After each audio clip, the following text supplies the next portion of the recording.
کہ حضرت موسیٰ علیہ السلام کو جب اللہ رب العزت نے نبوت سے سرفراز کیا اور اس کے بعد حکم دیا کہ جاؤ فرعون کے پاس جاؤ اور اس کو ہماری طرف بلاؤ، ہماری توحید کی دعوت دو، اور اس سے کہو کہ یہ جو اس نے اپنے آپ کے معبود ہونے کا دعویٰ کیا ہوا ہے اور خود کو خدا ظاہر کرتا ہے، اپنے اس دعوے سے توبہ کرے اور باز آ جائے۔ اور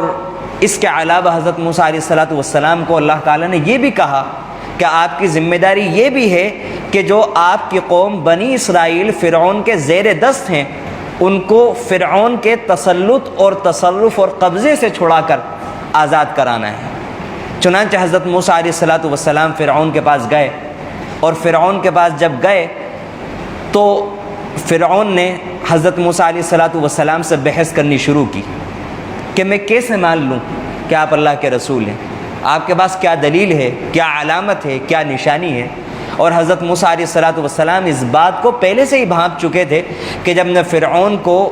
اس بات کی طرف دعوت دوں گا تو وہ ضرور مجھ سے کسی نہ کسی نشانی کا سوال کرے گا۔ اور اللہ تعالیٰ نے حضرت موسیٰ علیہ السلام کو دو نشانیاں پہلے سے ہی دے دی تھیں۔ ایک تو حضرت موسیٰ علیہ السلام کا عصا تھا کہ جس کو حضرت موسیٰ علیہ السلام جب زمین پر ڈالا کرتے تھے تو وہ ایک اژدہا بن جایا کرتا تھا، اور ایک حضرت موسیٰ علیہ السلام کا ہاتھ تھا کہ جب آپ اس کو اپنے بغل کے اندر دبا کر نکالتے تھے تو وہ ہاتھ سورج کی طرح چمکتا ہوا روشن ہو جایا کرتا تھا، پھر آپ دوبارہ دبایا کرتے تھے تو وہ ہاتھ پہلے جیسا ہو جایا کرتا تھا، اسی طرح آپ عصا کو اٹھایا کرتے تھے تو وہ آپ کی لاٹھی بن جایا کرتی تھی۔ جب حضرت موسیٰ علیہ السلام سے فرعون نے معجزات کا اور نشانی کا مطالبہ کیا تو حضرت موسیٰ علیہ السلام نے اپنے عصا کو زمین کے اوپر ڈال دیا، اور جیسے ہی زمین کے اوپر ڈالا تو وہ ایک بڑا اژدہا بن گیا اور فرعون کی طرف اور اس کے درباریوں کی طرف لپکا۔ جب وہ اژدہا فرعون اور اس کے درباریوں کی طرف لپکا تو فرعون کے اوپر دہشت طاری ہوئی، اور اس نے حضرت موسیٰ علیہ السلام سے مدد طلب کی، اور موسیٰ علیہ السلام سے کہا کہ میں آپ سے بات کرنا چاہتا ہوں، مجھے مہلت دی جائے اور اس اژدہے کو میرے پاس سے ہٹایا جائے۔ چنانچہ حضرت موسیٰ علیہ السلام نے اس کو ہاتھ لگائے اور وہ پھر سے لاٹھی بن گئی، اور پھر حضرت موسیٰ علیہ السلام نے دوسری نشانی اور دوسرا معجزہ بھی دکھایا۔ اب ہونا تو یہ چاہیے تھا کہ فرعون نے جب اژدہے کو دیکھا تھا تو اس وقت حضرت موسیٰ علیہ السلام سے وعدہ کیا کہ آپ کا مطالبہ میں ماننے کو تیار ہوں، مجھے اس عذاب سے نجات دے دو، میں بنی اسرائیل کو بھیجنے کے لیے بھی تیار ہوں اور میں توبہ کرنے کے لیے بھی تیار ہوں۔ لیکن جیسے ہی حضرت موسیٰ علیہ السلام نے اس اژدہے کو اپنے ہاتھ میں لیا اور وہ لاٹھی بن گیا تو قرآن کریم کے اندر موجود ہے کہ وہ اپنے دعوے سے پھر گیا، اور اس وقت فرعون اور اس کے درباریوں نے ایک بات کہی، شوشہ چھوڑا، اور کتابوں میں لکھنے والوں نے لکھا ہے کہ یہ سیاسی شوشہ تھا، یہ سیاسی بات تھی۔ وہ کہنے لگے ان ھذا لساحر علیم، یہ موسیٰ جو اب آئے ہیں، کچھ وقت کے لیے ہمارے ملک سے چلے گئے تھے، اب دوبارہ جو آئے ہیں، جب پہلے یہاں پر رہتے تھے تو ان کے پاس کوئی عصا نہیں تھا جو سانپ بن جاتا ہو، جو اژدہا بن جاتا ہو، نہ ان کا ہاتھ اس طرح روشن ہوا کرتا تھا۔ اب جو یہ لوٹ کر چند سالوں کے بعد واپس آئے ہیں تو اب ان کا معاملہ یہ ہے کہ یہ اس طرح کے کرتب دکھا رہے ہیں، یہ تو کوئی بہت بڑے جادوگر معلوم ہوتے ہیں۔ یعنی سارا کا سارا معاملہ وہ جادو کی طرف پھیر دیا کہ حضرت موسیٰ علیہ السلام نے یہ والا جو کام کیا یہ نظر بندی کر کے کیا، یہ حضرت موسیٰ علیہ السلام کا کوئی معجزہ نہیں ہے، اور نعوذ باللہ یہ اللہ رب العزت کی طرف سے بھیجے ہوئے پیغمبر بھی نہیں۔ اب سوال ہوتا ہے کہ حضرت موسیٰ علیہ السلام ایسا کیوں کریں گے، کیوں جادو دکھائیں گے، اور جادو کے زور پر لوگوں میں اس طرح اپنا ایک مطالبہ کیوں رکھیں گے، معبودان باطلہ کی نفی کیوں کریں گے، اللہ تعالیٰ کی طرف لوگوں کو کیوں بلائیں گے۔ یرید ان یخرجکم من ارضکم، میں آپ لوگوں کی توجہ ایک بہت اہم بات کی طرف لے جانا چاہتا ہوں۔ آپ اس جملے کو سوچنے کی کوشش کریں کہ قرآن کریم واقعی کیسی زندہ کتاب ہے کہ اتنے ہزاروں سال پرانا جملہ وہی جملہ آج کے زمانے میں بولا جا رہا ہے۔ بولنے والے اس زمانے میں بھی اہل باطل تھے، اس زمانے میں بھی اہل باطل ہیں۔ اس زمانے میں بھی اہل باطل کے مقابلے میں موسیٰ علیہ السلام ید بیضا اور عصا لے کر کھڑے ہوئے تھے، اس زمانے میں بھی اہل باطل کے مقابلے میں اہل حق قرآن و حدیث لے کر کھڑے ہوئے ہیں۔ اس زمانے میں بھی باطل کو منہ کی کھانی پڑی تھی، اس زمانے میں بھی باطل اگر حق کے ساتھ ٹکرائے گا تو وہ چور چور ہوگا اور پاش پاش ہوگا، اور جیت اور فتح وہ حق کی ہو کر کے رہے گی۔ ان کا جملہ یہ تھا یرید ان یخرجکم من ارضکم، کہ موسیٰ علیہ السلام تمہیں اپنے ملک سے نکالنا چاہتے ہیں، تمہیں تمہارے ملک سے نکالنا چاہتے ہیں۔ اور یہی والا جملہ آج کے زمانے کے اندر یہ جو ہمارے ملک کے اندر یہ جو زہر گھولا جا رہا ہے، سوائے اس کے کچھ نہیں کہا جاتا کہ اگر ان کی تعداد بڑھ گئی تو یہ، جب ان کی تعداد بڑھ جائے گی تو یہ تمہیں تمہارے ملک سے نکال دیں گے، تمہارے اوپر حملے کر دیں گے۔ یرید ان یخرجکم من ارضکم۔ اس زمانے میں بھی کافروں نے، اس زمانے کے اہل باطل نے یہی سوچا تھا کہ جب حضرت موسیٰ علیہ السلام اور اس وقت کے مسلمانوں کی تعداد بڑھتی جا رہی تھی تو ان لوگوں نے یہ خیال کیا کہ شاید یہ بڑھ جائیں گے تو ہمارا مقابلہ کریں گے اور ہمیں ہمارے ملک سے نکال دیں گے۔ حالانکہ قرآن کریم نے اس بارے میں کوئی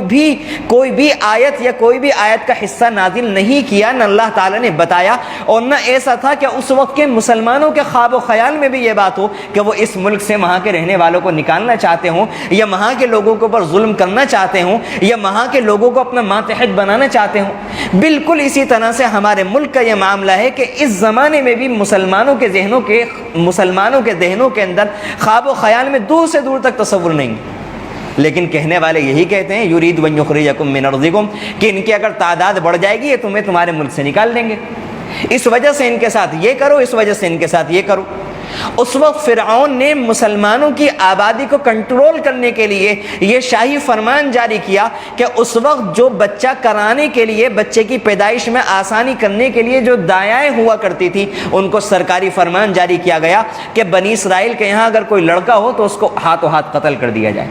اور اگر لڑکی ہو تو باقی رہنے دیا جائے۔ لیکن کتابوں کے اندر موجود ہے کہ ان دایاؤں نے فرعون کی اس بات پر ساتھ نہیں دیا،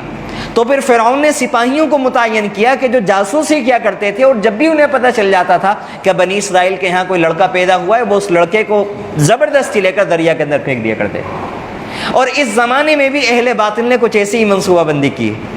اور یہ بات میں پوری ذمہ داری کے ساتھ کہہ رہا ہوں، اور آپ کی معلومات کے لیے بتا دوں کہ یہ والی بات اپنے لوگوں کی کتابوں میں پڑھ کر نہیں، غیروں کی کتابوں کے اندر پڑھ کر میں یہ والی بات آپ کے سامنے بیان کر رہا ہوں کہ باقاعدہ ایک ایجنڈے اور منصوبے کے تحت یہ کہا جا رہا ہے، ہاسپٹل کے ڈاکٹروں کو یہ ہدایتیں کی جا رہی ہیں کہ کسی طرح مسلم عورتوں کے ساتھ ایسے معاملات کیے جائیں، آپریشن کیے جائے، یا ان کے ساتھ